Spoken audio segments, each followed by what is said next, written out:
ಪಶ್ಚಿಮ ಬಂಗಾಳಕ್ಕೆ ಸುವೇಂದು ಅಧಿಕಾರಿ ಸಾರಥ್ಯ ಶಾಸಕಾಂಗ ಪಕ್ಷದ ಸಭೆಯಲ್ಲಿ ಸಿಎಂ ಆಗಿ ಸುವೇಂದು ಆಯ್ಕೆಯಾಗಿದ್ದಾರೆ. ನಾಳೆ ಬೆಳಗ್ಗೆ 10 ಗಂಟೆಗೆ ಪ್ರಮಾಣ ವಚನ ಸ್ವೀಕಾರ. ನಾಳೆ ಹಾಗೆ ನೋಡಿದ್ರೆ ಬಿಗ್ ಡೇ. ಒಂದು ಕಡೆ ಪಶ್ಚಿಮ ಬಂಗಾಳದ ಮುಖ್ಯಮಂತ್ರಿಯಾಗಿ ಸುವೇಂದು ಅಧಿಕಾರಿ, ತಮಿಳುನಾಡಿನ ಮುಖ್ಯಮಂತ್ರಿಯಾಗಿ ವಿಜಯ್ ದಳಪತಿ ಇಬ್ಬರೂ ಕೂಡ ಪ್ರಮಾಣ ವಚನವನ್ನು ಸ್ವೀಕಾರ ಮಾಡ್ತಾರೆ. ಕೋಲ್ಕತ್ತಾ ಬ್ರಿಗೇಡ್ ಪರೇಡ್ ಮೈದಾನದಲ್ಲಿ ಕಾರ್ಯಕ್ರಮ ಇರುತ್ತೆ.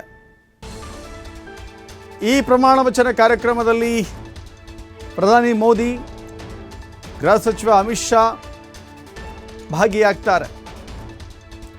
ಸುವೇಂದು ಹೊರತಾಗಿಯೂ ಕೂಡ ಭಟ್ಟಾಚಾರ್ಯ, ರೂಪಾ ಗಂಗೂಲಿ ಸೇರಿದಂತೆ ಅನೇಕರು ರೇಸ್ನಲ್ಲಿದ್ದರು. ಸುವೇಂದು ಅಧಿಕಾರಿ ಚುನಾವಣೆಯ ಫಲಿತಾಂಶ ಹೊರಬಿದ್ದ ತಕ್ಷಣವೇ ಒಂದು ಮಾತು ಹೇಳಿದರು, ನಾನು ಅಧಿಕಾರದ ಹಿಂದೆ ಇಲ್ಲ. ಅಧಿಕಾರ ಇದ್ದರೂ ಅಷ್ಟೇ, ಇಲ್ಲದಿದ್ದರೂ ಅಷ್ಟೇ.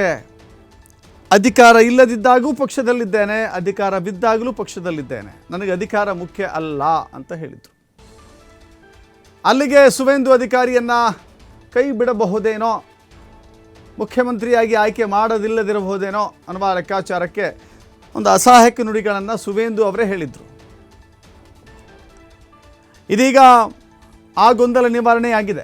ಸುವೇಂದು ಅಧಿಕಾರಿ ಶಾಸಕಾಂಗ ಪಕ್ಷದ ನಾಯಕನಾಗಿ ಆಯ್ಕೆಯಾಗಿದ್ದಾರೆ. ಹಾಗಾದರೆ ಇನ್ನುಳಿದಂತೆ ರೇಸ್ನಲ್ಲಿದ್ದರಲ್ಲ, ಅವರಿಗೆ ಯಾವ್ದಾರ ಸ್ಥಾನಗಳು ಕೊಡಬೇಕಲ್ಲ? ಹೌದು.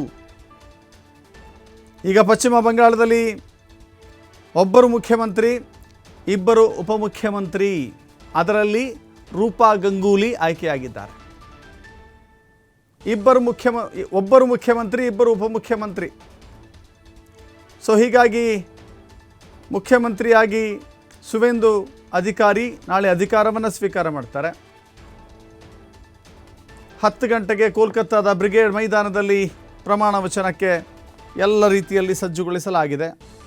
ಅಳೆದು ತೂಗಿ ಸುವೇಂದು ಅಧಿಕಾರಿಯನ್ನೇ ಬಿಜೆಪಿ ಆಯ್ಕೆ ಮಾಡಿಕೊಂಡಿದೆ. ಸುವೇಂದು ಅಧಿಕಾರಿಯ ಕೊಡುಗೆ, ಸುವೇಂದು ಅಧಿಕಾರಿಯ ಹೋರಾಟ,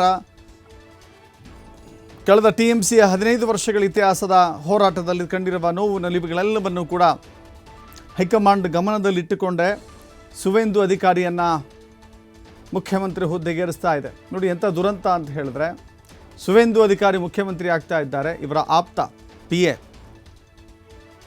ರಥ್ ಅಂಥೇಳಿ ಆತನನ್ನು ಕೊಲೆ ಮಾಡಲಾಯಿತು. ಪಶ್ಚಿಮ ಬಂಗಾಳದಲ್ಲಿ ರಕ್ತಸಿಕ್ತ ಅಧ್ಯಾಯಗಳು ಅದೆಷ್ಟು ಬಾರಿ ನಡೆದಿದ್ದಾವೆ. BJP ಅಧಿಕಾರಕ್ಕೆ ಬರಬೇಕಾದಂಥ ಸನ್ನಿವೇಶದಲ್ಲಿದ್ದಾಗಲೇ ಆಪ್ತ ಕಾರ್ಯದರ್ಶಿಯ ಹತ್ಯೆ ಆಯಿತು.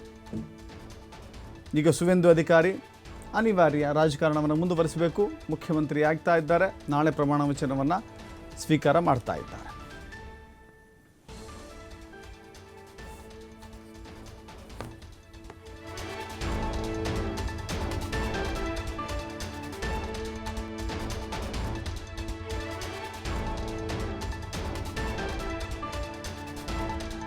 ರಾಜ್ಯಗಳ ಚುನಾವಣೆಯಲ್ಲಿ 3 ಕಡೆಗಳಲ್ಲಿ BJP ಅಥವಾ NDA ಮೈತ್ರಿಕೂಟ ಅಧಿಕಾರವನ್ನು ಸ್ಥಾಪಿಸಿದೆ. ಕೆಲವು ಕಡೆ ಉಳಿಸಿಕೊಂಡಿದೆ, ಕೆಲವು ಕಡೆ ಹೊಸದಾಗಿ ಸ್ಥಾಪಿಸಿದೆ. 2 ಪಕ್ಷದಲ್ಲಿ ಅಥವಾ 2 ರಾಜ್ಯಗಳಲ್ಲಿರುವಂಥ ಗೊಂದಲ ಈಗ ನಿವಾರಣೆಯಾಗಿ ಸುವೇಂದು ಅಧಿಕಾರಿ ಪಶ್ಚಿಮ ಬಂಗಾಳ, ತಮಿಳುನಾಡಿನಲ್ಲಿ ಆಸ್ ಎಕ್ಸ್ಪೆಕ್ಟೆಡ್ ವಿಜಯ್ ದಳಪತಿ ಜೋಸೆಫ್ ಮುಖ್ಯಮಂತ್ರಿ ಆಗ್ತಾ ಇದ್ದಾರೆ. ಇನ್ನು ಕೇರಳದ ಕಗ್ಗಂಟು, ಕೇರಳದಲ್ಲಿಯೂ ಕೂಡ ಕಾಂಗ್ರೆಸ್ UDF ಮೈತ್ರಿಕೂಟ ಗೆಲುವನ್ನು ಸಾಧಿಸಿದೆ. ಕಾಂಗ್ರೆಸ್ನ ಗೆಲುವಿಗೆ ದೊಡ್ಡ ಪ್ರಮಾಣದಲ್ಲಿ, ಯಾಕೆಂತ ಹೇಳಿದ್ರೆ ಎಡಪಕ್ಷದ ಹೋರಾಟ, ಎಡಪಕ್ಷದ ಆಡಳಿತವನ್ನು ಕೊನೆಗೊಳಿಸಿ ಅಧಿಕಾರಕ್ಕೆ ಬಂದಿದೆ. ಇಡೀ ದೇಶದಲ್ಲಿ ಈಗ ಎಡಪಕ್ಷದ ಅಧಿಕಾರವೇ ಇಲ್ಲವೇ ಇಲ್ಲ ಅನ್ನೋ ರೀತಿಯಲ್ಲಿ. ಸೊ ಹೀಗಾಗಿ ಕಾಂಗ್ರೆಸ್ನಲ್ಲಿ ಈಗ ಕೇರಳ ಮುಖ್ಯಮಂತ್ರಿಯ ಕಗ್ಗಂಟು ಮಾತ್ರ ಬಾಕಿ ಇದೆ.